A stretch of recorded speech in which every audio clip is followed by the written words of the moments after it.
Hello, Cleveland. Welcome back once again to another episode of the Dogland Podcast. This is your post-game episode for what was a complete thrashing of the Cleveland Browns by the New England Patriots today. 38-15 was your final. The Browns are now 2-4, and it seems like the season, if it's not derailing, it's pretty close to it. I am your host, Jackson McCurry. No Anthony Jokey today. Had to call on two buddies, quote unquote, out of the bullpen, as we're about an hour away from first pitch with the Guardians trying to eliminate the New York Yankees. You guys may have heard them from the Paul Brown podcast. It's none other than Jack Duffin and Iain Wright. Guys, what's going on? Thanks for coming on in short notice.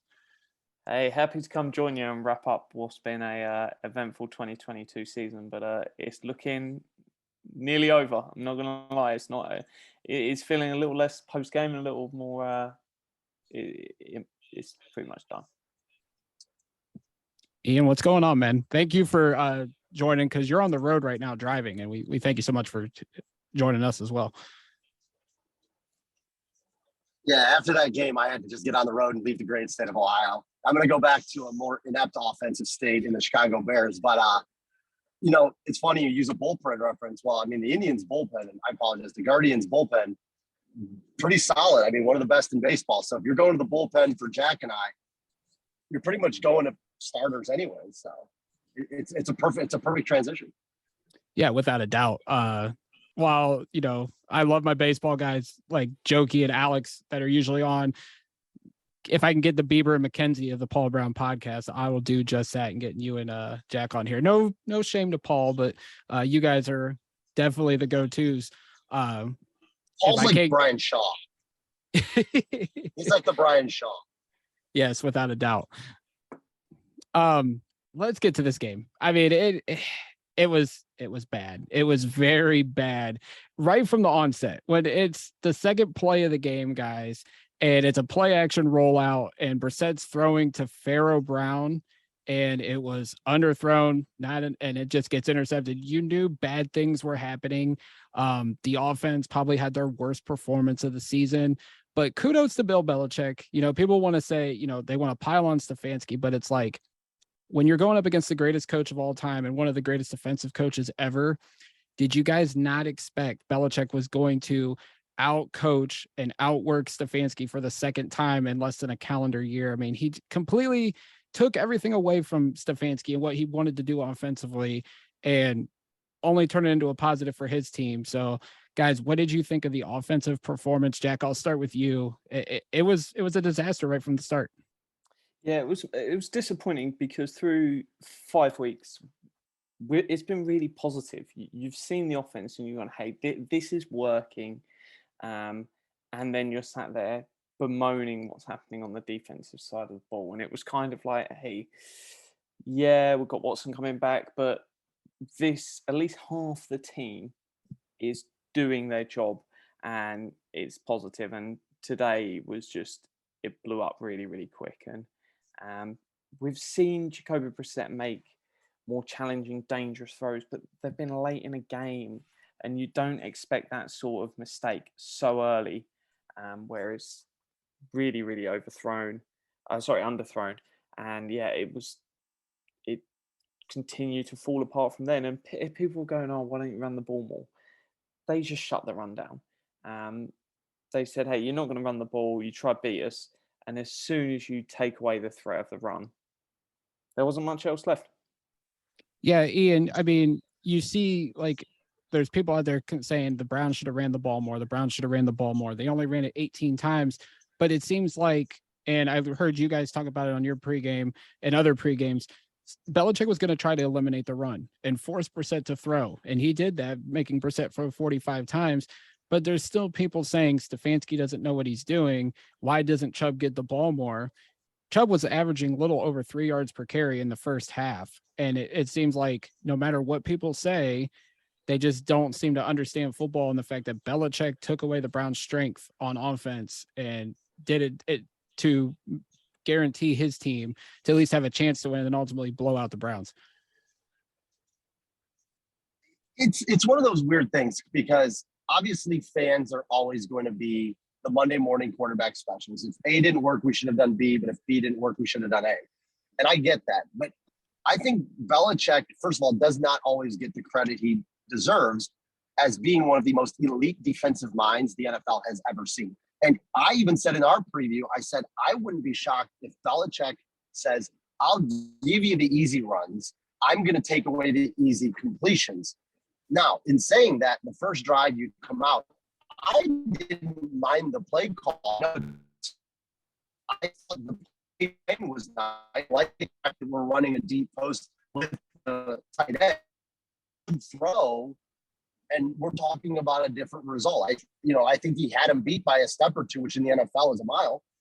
The Browns just lacked execution. And in saying that, Jacoby Brissett is exactly who we thought he was. He is a top 20 to 25 quarterback. I think he falls right around that like 19 ranking and rating. So what happens is Belichick knows this guy consistently is beaten, right? So if I'm going to lean on the Browns to try to run the ball 25, 30, 35 times to beat me, it's probably not going to happen. So he was able to maintain the gap discipline with his front four and still drop 6, sometimes 7 into coverage to take away Brissett's easy passes. The one thing I think if you go back and watch this game, you're going to notice that Brissett's first read or second read was generally not there. You saw him drop back, and he pumped this game more than he has in any other game. So Belichick knew what defense to bring in to eliminate the easy completion, that first and second read, causing him to go further down the progression line. Now the ball's slipping out of his hand. He's trying to scramble. And then all of a sudden in the third quarter, the wheels on the bus just fall completely off. Yeah, I mean, people were saying, so I try to avoid Twitter during the game by all costs. People are going, why are they going to Pharaoh Brown? I think you hit the nail right on the head there, Iain. Jacoby's first couple reads weren't there, and that's why guys like Pharaoh Brown get open. That's why Harrison Bryant had 3 catches today, because I think he was open when the other guys weren't open. I mean, you're targeting Cooper 12 times in a game. You're targeting Peoples-Jones 5 times. Those are your 2 leading receivers. Other guys are going to get open, and not even to mention David Njoku. He's going to get covered heavily as well, even though the Patriots haven't covered tight ends as well all season. But yeah, I mean, the running game wasn't there. That's not on Stefanski. That's just on the Patriots knew what the Browns were going to do and tried to attack it. I think also what bodes to why the Browns didn't run as well is because Wyatt Teller got hurt in the first half with a calf injury. And I think that's one of the very big elements to the Browns running success is having Wyatt Teller out there. And when you substitute Wyatt Teller for Froholt, bad things are probably going to happen up front and slow down the running game as it did today. One of the reasons that I had said in ours that I thought Donovan Peoples-Jones was going to have a good game was because for that exact reason. Belichick's going to take away Amari Cooper. He bracketed him for the most part with playing press man under. That's what he does. He's done it for 25 years. In the same sense, I thought the Njoku comment was perfectly placed, saying, I'm going to shade a linebacker over him. I'm going to bring either Duggar or McCourty or one of these safeties in to kind of take him away, which would then open up the game for the rest of the guys, whether it be, Donovan Peoples-Jones, Harrison Bryant, one of these guys. And if you go back and look, anytime a team beats a Bill Belichick defense, it's the guys like a Pharaoh Brown, or it's the guys that you don't necessarily circle at the top of your fantasy drafts are the ones that beat it. How many times do we watch like a Belichick loss and then all of a sudden random Jimmy Joe tight end had 2 touchdowns and 5 catches for 50 yards? You need those guys in that second tier to step up and make plays. Now, I'm not saying that Deshaun Watson would have solved all of these problems, but Brissett doesn't give you the splash ability that Watson can. My biggest issue with Watson is the consistency of that. But at the end of the day, you just see why Jacoby Brissett is a backup quarterback, because he looks like a backup quarterback when going up against the defense that requires more than a single or a double read. Without a doubt. And this was definitely like Brissett's had bad moments throughout the first 5 weeks, but today was definitely without a doubt his worst start as a Cleveland Brown. You even so much so had people asking for Josh Dobbs, which I wished I would stop, because while Josh Dobbs made great plays in the preseason, That's all he's a great preseason quarterback. I cannot see him doing what he did in the preseason against legit NFL defenses in a regular season game. So much so that a media member even asked if they would make a change at quarterback. Really waste of a question right there. But, Brissett goes 21 of 45 for 266. He threw a great touchdown to Amari Cooper, but the 2 interceptions, they were just bad balls thrown. I know he would want them back, but, Jack, there's no way they're making a change. Brissett, I guess, gave a speech in the locker room post game. Miles said that Brissett talked about how he really wants this. But the one thing that really took me back was Miles kept saying, you can tell he really wants this bad. But like the rest of the team doesn't seem to want it. And that showed. Like Brissett kept trying to make plays, but it just seemed like everybody around him, maybe not offensively, but on the other side of the ball, which we'll get to, just did not want to make plays to try to put the Browns in a position to potentially come back and win this game. But it's one where they weren't that far out the game. I know if you look at the final score, that's where people's eyes go. But this was another game where we should have easily been sat here talking about hey, we lost by 2 points. Yes, frustrating, but it is what it is. Because after that onside kick, which they recovered, and it only took an AJ Green screwing up that cost them that. Then they're in a position where, hey, say they do go down, which would have been slightly opportunistic to go down and score there, but then the score is what, 22, 24. It was 24, 22. Yeah, 22-24 would have been. It was 24. It was 24-15 after the failed 2-point conversion. So if they run down there and score, then you're there, and we're talking about, hey, potentially we're sat here talking about another 2-point loss. Yeah. Which would have been disappointing, but you're like, at least they showed some fight. They came back. There was positivity. And I think the whole view around this game would be different. And when we get onto defense, I think there was genuine attempt to start doing some stuff smarter. There was some more blitzing. There was some more. They changed up some stuff, but the mistakes were still there and present. And it was so much blown coverage. And hey, we as fans, Browns as DBs, we're both sitting there watching the Patriots. And that's the way it felt. They weren't harrying them. They weren't causing lots and lots of trouble. They were just sat there watching my guy, Bailey Zappi, just rip it up. Yeah, without a doubt. Like, I'm not worried about the offense. I do worry that defenses are going to see, like, hey, Belichick limited the run or stopped the run. Like, we do this. The Browns are definitely beatable. So that's going to be something to watch here over the next couple of weeks. And as the season progresses, let's go ahead and go to the defense. You mentioned Bailey Zappi torched the Browns defense today for 309 yards. Jack, good call by you. Zappi looks like he can play. Safe to say, sometimes he looks like he's better than Mac Jones. Mac Jones was a first-round talent. Zappi was what, 4th round? Good system. Hate to say, can't believe I'm saying this. Good system that Matt Patricia and company are running there in New England right now. The offense is doing a good job, but this defense today, another bad showing. And right before we got on here, I was listening to the OBR's post game with Jake Burns, and he's right. There was guys out there that gave up. I think right after that onside kick debacle, guys were they packed it in. But this defense, like you said, Jack, they switched some things, were blitzing more, running more man, but they were just getting beat. This New England offense was firing on all cylinders today, whether it was running or throwing the ball. They just looked much better, and it just looked like this defense just did not give a damn. Yeah, and I think there's something slightly worth keeping in mind. If we look around the NFL, you've got the Giants beating the Ravens. You've got the Packers getting destroyed by the Jets. You've got so many games now, which is just, it's weird. And so that's one where I almost take a part of solace in there and going, crazy stuff is happening.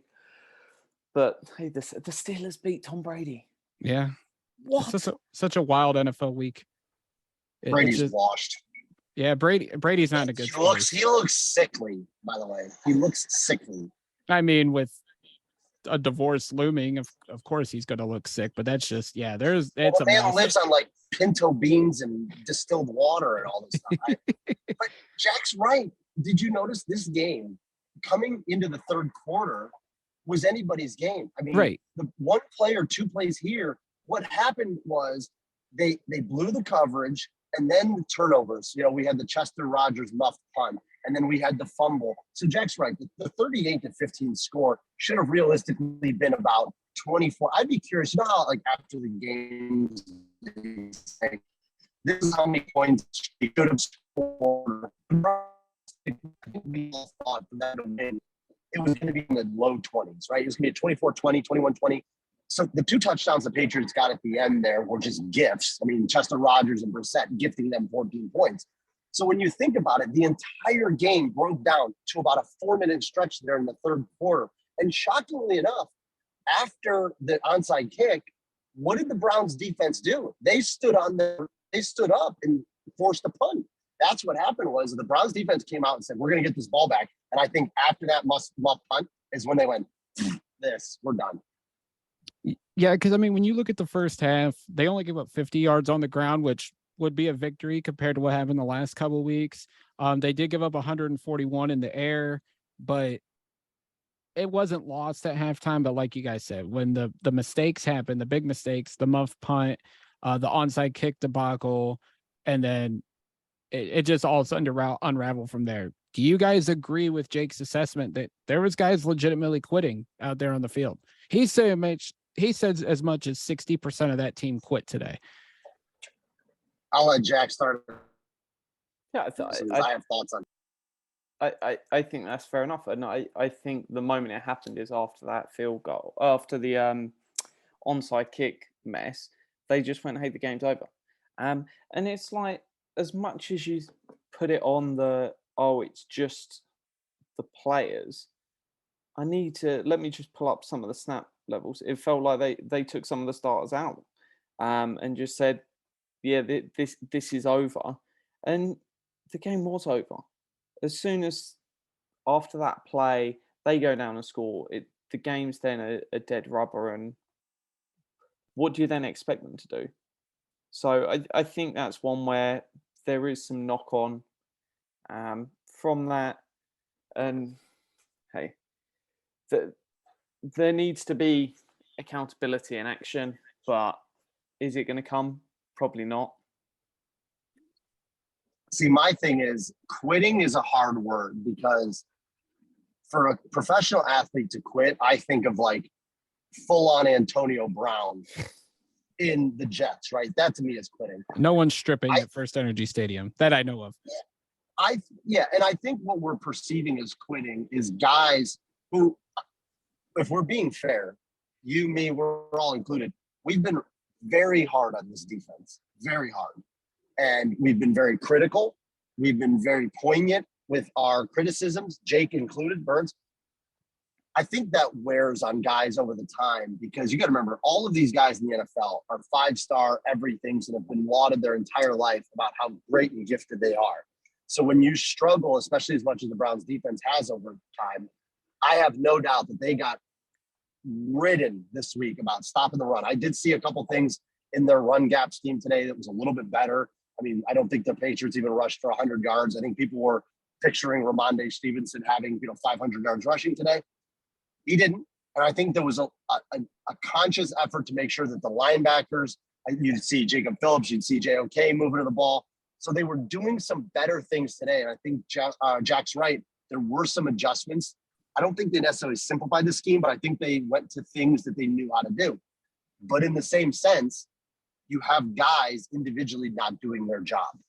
And after they came out and gave their, kind of the Custer's last stand there after that onside kick to get the ball back, and it was just so carelessly choked away. And next thing you know, a 24-15 game that you have a fighting shot with 6.5 minutes to go, it's 31-15 in blouses. So did they quit? Probably not quit. Did they kind of mail it in and say, Jack was kind of joking around saying we should be taking knees on offense to make sure people didn't get hurt. This team does not have a lot of dog in them, to quote, our famous defensive lineman, relax some alarm clock. They don't have it. There's a lot of bark, not a lot of bite. So once this game went up 31, you might as well have waved the white flag. It was blouses at that point. Yeah, no, and it wasn't joking. It was pretty honest. Once it went to about 31, the game was done. I would much rather see it just kneel it out. The last thing you want is, hey, you lose Myles Garrett for the rest of the season because he's out there trying to stop it becoming a 38 rather than 31 point game. Who cares? The game's over. If anything, it's a chance, and they did on the final drive. They got Bell out there. They got Woods out there. Schwartz with his back-to-back drop passes. Yeah, that's the time when you throw those guys out there and get some tape on what they can do. Because it's better to know, is it a yes, is it a no? Those guys have got something to play for. And hey, if Michael Woods gets injured for the rest of the season, am I that upset? No. If Amari Cooper gets injured for the rest of the season, yeah, I'm fuming.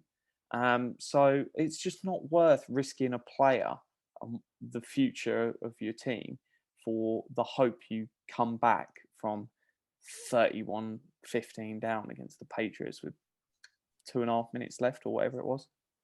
Yeah, Jackson, let me ask you a question real quick. Yeah, go ahead. Even before Myles went down with his dead arm shoulder, do you think he's looked right the last couple of weeks?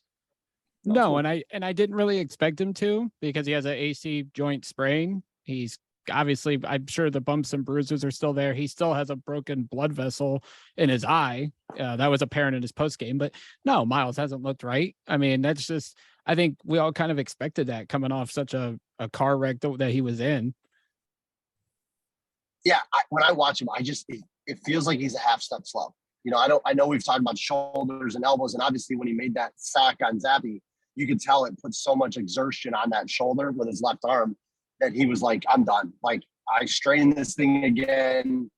You know, I think they said grade 1 strain. Yeah, I think so. I almost think it maybe, let's just maybe, you know, Myles, man, just take 2 weeks and get yourself right, because to Jack's point, he's out there, you know, getting sacks, which are great.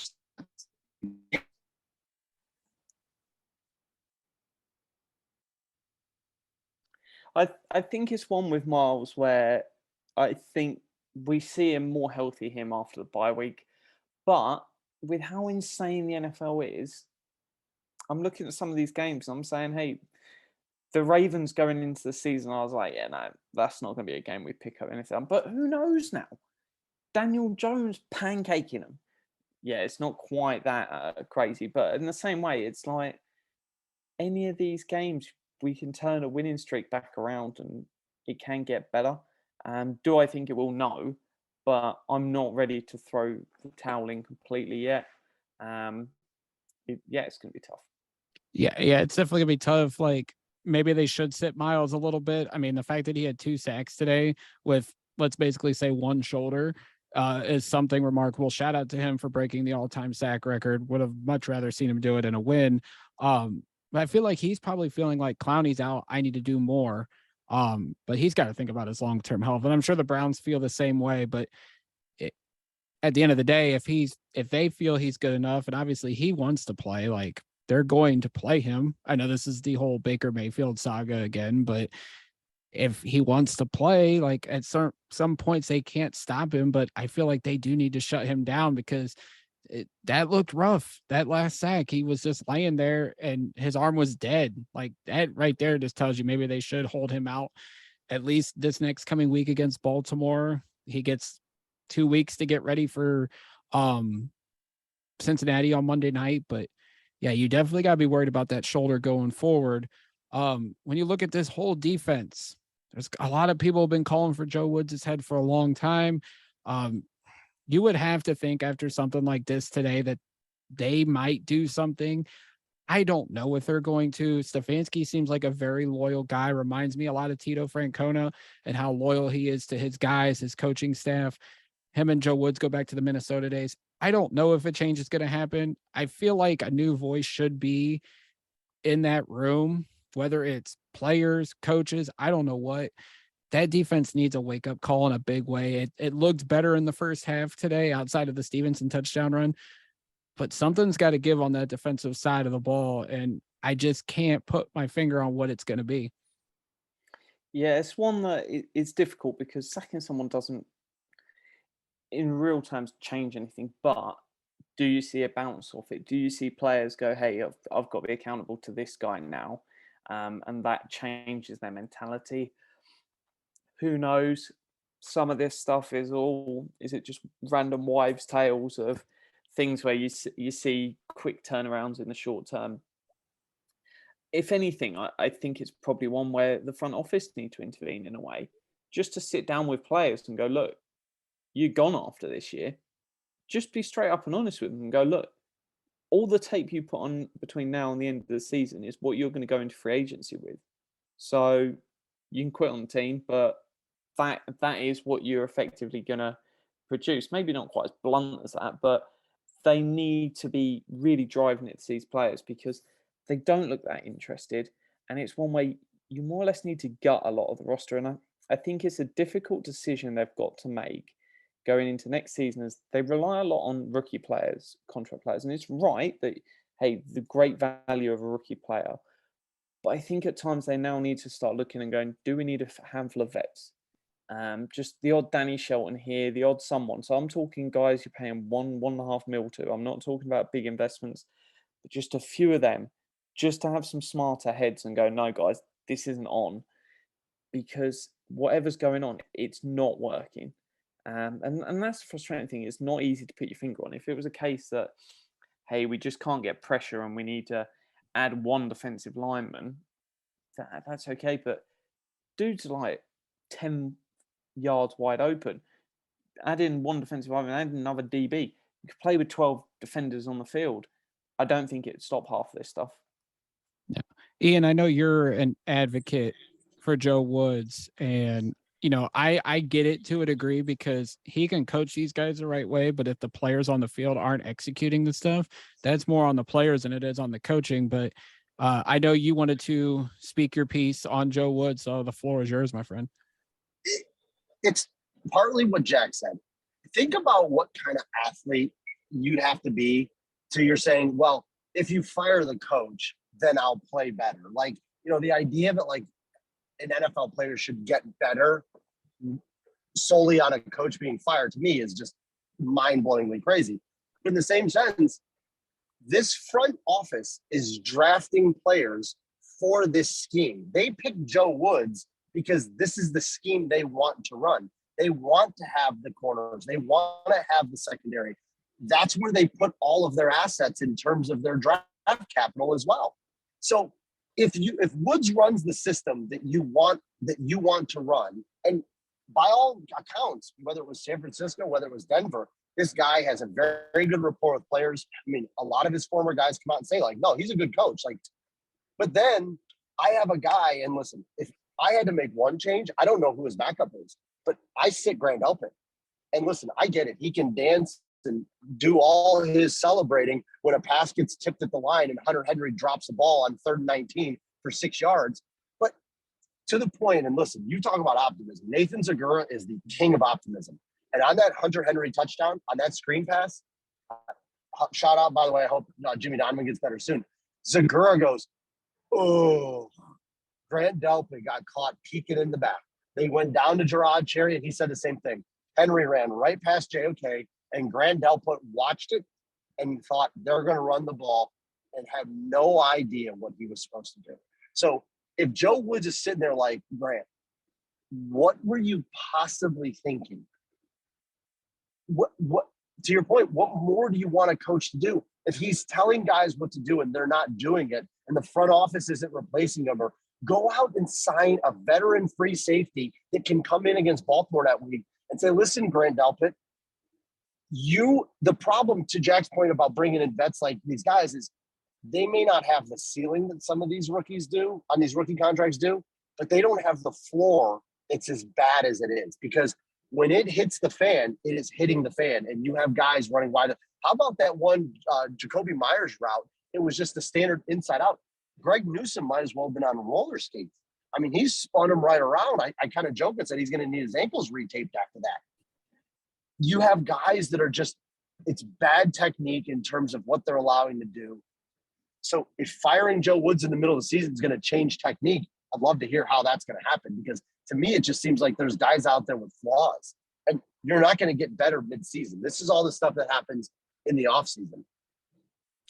Do you guys think it's funny that like Andrew Berry hasn't gotten enough criticism for that? Because like the middle of his drafts have not been good. Grant Delpit obviously has been a disappointment. Newsome has regressed in his second year. We can talk about the defensive tackle position to death, but obviously that's been a position that hasn't been addressed enough. Jacob Phillips has been disappointing. Obviously, like Andrew Berry has not gotten any criticism for it, but I feel like he deserves just as much as Joe Woods and the players do as well. I think it's one where you'll hear a lot more of it this coming off season, because coming into this year, people were really high on what we'd seen. There'd been lots of positivity there. Hey, John Johnson was coming off a great half a season. Lots of this stuff looked a lot better 6 weeks ago. And now we're sat here and it doesn't look anywhere near as good. So I think it's going to be one way you will see a lot more focus go there in the off season. And yeah, it's disappointing. I get that you're not expecting a miracle in the draft, but you're not really looking at any of these guys. Donovan Peoples-Jones is probably one of the only examples where you're going, hey, he's outperformed his draft spot, done really well. We're not saying, hey, he's a 1, not even saying he's a 2, but he's a 6th round rookie and he's starting in the NFL. Whatever position you draft someone, that's good return on a pick. But I'm looking now more or less at the rest of everything Andrew Berry's picked, and I can't look at anything and go, hey, he's outperforming where he's drafted, other than DPJ, and that's not good. No. In the time that players are picked, hey, lots of good picks. There's some I haven't liked. Didn't like Schwartz, didn't like Phillips, certainly didn't like taking a kicker. But there's other stuff where you're like, hey, that was a no-brainer pick, not worked out. And it's one, it comes down to that. Is it a bad pick, or is it a case that coaching's not good enough to elevate those players? Because that's always a catch-22 with the draft, because if Tom Brady was drafted by the Cleveland Browns, does anyone even in watching the NFL even know who Tom Brady is these days? Probably our generation wouldn't even clock him as a name. He'd been a backup QB that maybe never got to play. The one guy I will add, Jack, I think Martin Emerson at this point is showing. Now, he could follow the same thing as Newsome, but I think that pick is turning out. I did not have extremely high hopes for him. He's playing solid. We kind of thought AJ Green was going to have his roster spot, but Emerson's one from this past draft class that I think is at least surprising to me. Yeah, Emerson's been a definite bright spot. Like for a 3rd round pick, I thought he's played really well. Iain, to your point, you mentioned if they bench Delpit, Ronnie Harrison's his backup on the depth chart. They could play DeAnthony Bell as well. At this point, I wouldn't mind seeing DeAnthony Bell. I don't know how much worse it could get putting him in there instead of Delpit, but I don't know. Delpit just seems so lost at times. And Duffin, find me a free agent. Is Trey Boston? Is Trey Boston still out there? Duffin? A cap guy. Been pounding the drum for Trey Boston for like 5 years. Is he still out there? Where's Andy Trey Boston? The guy that I think he might be on a practice squad from Anthony Harris could still be floating out there. Is he back in Philly or Minnesota? I think he's on a practice squad though. So I think he was in Philly. Yeah, it was funny. He had that one peak year, and then it just fell off a cliff for him. But it's one of those things where you know we had such high hopes going in for like Delpit and these guys, but the one reason I think Emerson stands out a little bit on that defense is his physicality. Right, he's the most physical corner they have. So when you're looking around the league and you're looking at these successful defenses, the Browns came out and said, well, we're going to be like one of those defenses that gets a lead on offense and then plays from a lead, right? We're going to be built to get a lead and hold it, which means pass rush and coverage.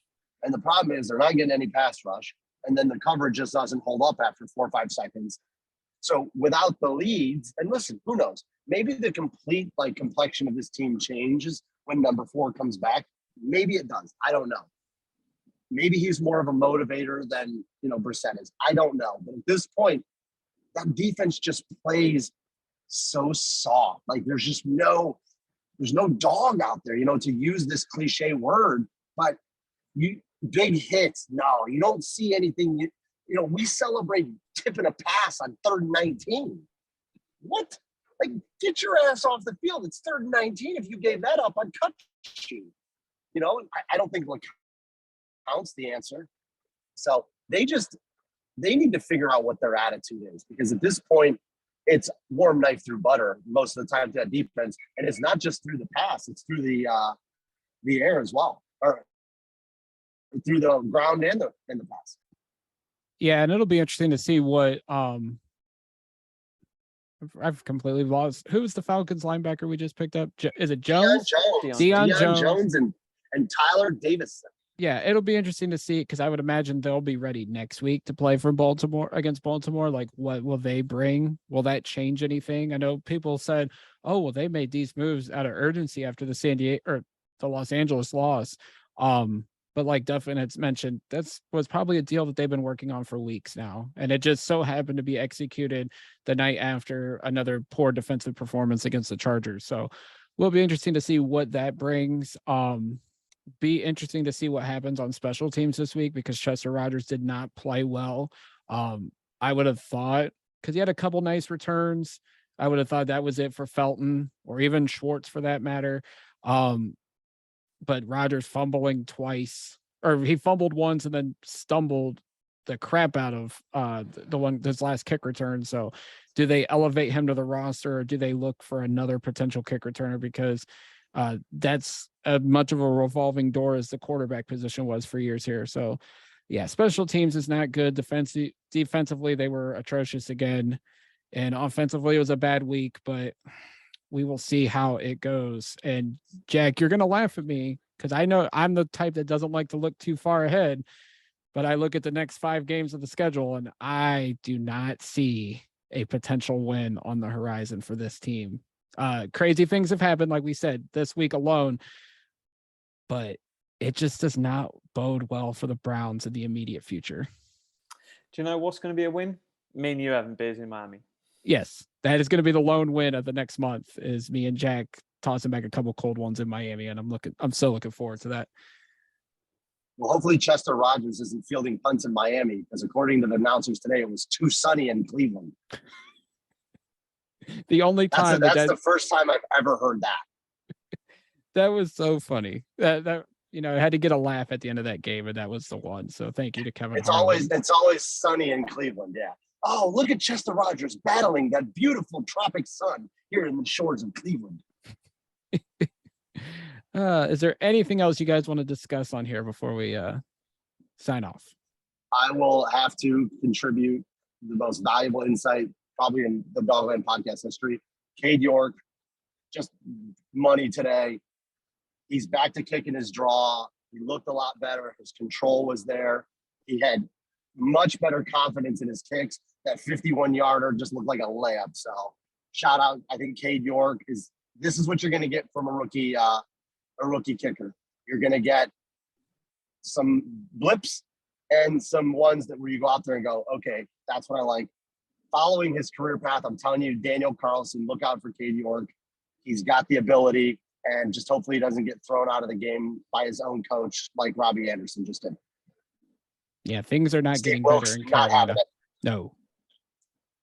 Jack, any final thoughts?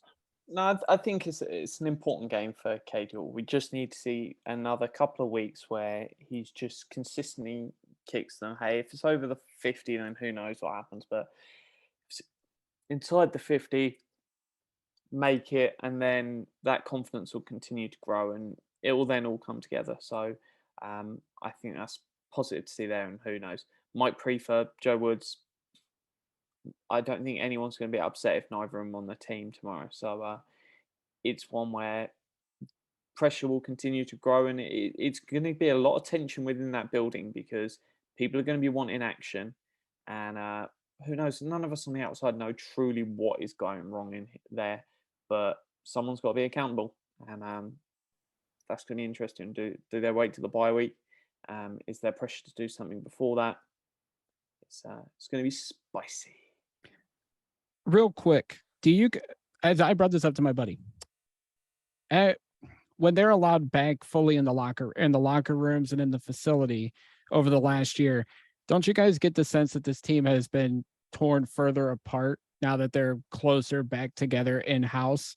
You think back to 2020, they were apart because of COVID, weren't in the facility a lot together. They come back last year, they're easing their way back in. The OBJ stuff started, the Baker stuff started, and then this year, now the defense is starting to be like torn apart. And do you guys think that this team was better under Stefanski's leadership when they were all apart virtually, or do you think it's just pure coincidence they get back together and the finger pointing and everything and the turmoil has even developed even further? I think it's probably more to do with a couple of things. One's expectations. There was a lot less in the way of expectations when they were apart.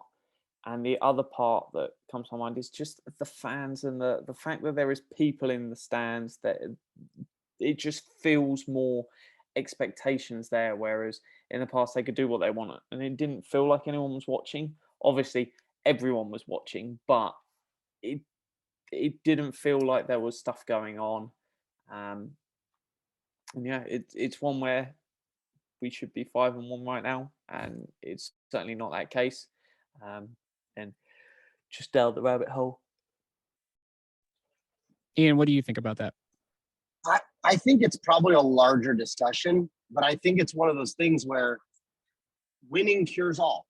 And on teams where you win a lot, those problems aren't as prevalent. But today's athlete is different. And, I know we always pound and say, I used to walk uphill to school in snow 12 inches, but like, athletes nowadays are more on my brand, my game, my stats. I mean, look at Denzel Ward taking to Twitter to make sure the air is cleared about when he was targeted, when he was not targeted. Like, you talk to like Hanford Dixon, or you talk to Bernie, or I've talked to Reggie Langford. They'll tell you that today's athlete is a different breed. So when guys start feeling isolated, like the secondaries blowing coverages or the running game's getting beat, guys take it real personal, and then they get on Twitter. And then all of a sudden, boom, they have all these fans telling them how bad they suck. And then they start finger pointing. And then they start the blaming and shaming and all this other stuff. And say what you want about Urban Meyer. I know it didn't work out in Jacksonville. But that was just the type of stuff that in the college program, especially in Columbus, from everybody I knew in that program, did not go on. You won as a team. You lost as a team 9 units strong. In the NFL, it's brand. I mean, look at how Kyler Murray shows up to games, right? These guys spend so much time picking out fashion outfits. And I don't mean to sound like the grumpy old man, get off my lawn, but it's more indicative of self than it is as a team. So when something goes bad, there's not a guy to grab Brand Delpit and say, hey, man, you make this mistake again, I'm going to go full Remember the Titans. And the backup, you need to give your jersey to the backup to get him out there. It's, oh, no, man, I'm a second-round pick. I went to LSU. I wore the 7 jersey. I'm going to play. I think that's what stresses those bonds.